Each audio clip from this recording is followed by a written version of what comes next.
L'amour au temps des éléphants raconte l'histoire de trois personnages qui ne se connaissent pas, mais qui, par une journée caniculaire de septembre 1916, vont se retrouver dans une foule, devant un spectacle absolument épouvantable, la pendaison d'un éléphant. C'est une histoire vraie, un fait divers qui a existé, et je m'en suis emparée pour raconter l'histoire de trois personnages, Arabella, Jérémie et Kid, qui, très marqués par ce qu'ils ont vu ce jour-là dans le Tennessee, décident de quitter les États-Unis et arrivent en France, la France des tranchées de la Première Guerre mondiale.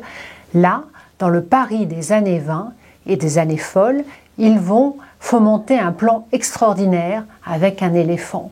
Ils suivront la trace et la piste des éléphants jusqu'au Kenya, où les éléphants s'ébattent en liberté. C'est un roman d'amour, c'est une ode à la liberté, c'est un roman d'aventure et c'est l'histoire, dans la grande histoire, de certains Américains valeureux.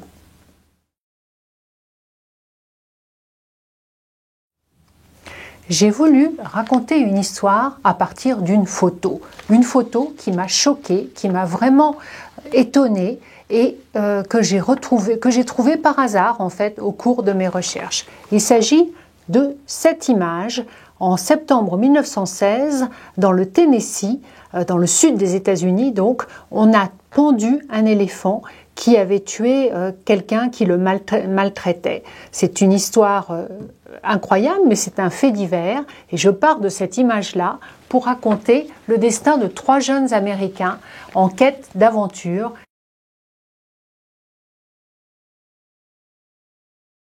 Il y a trois personnages. Arabella d'abord, qui est peut-être ma favorite, et qui est une jeune femme sudiste totalement en rébellion contre sa famille, des protestants rigoristes et extrêmement religieux.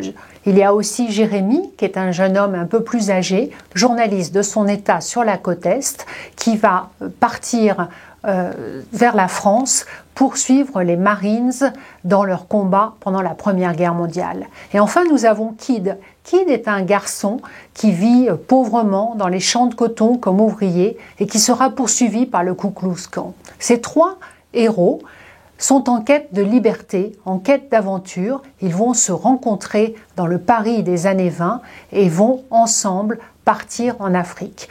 Un trio basé sur la jeunesse, sur la solidarité, l'optimisme et la recherche de la liberté.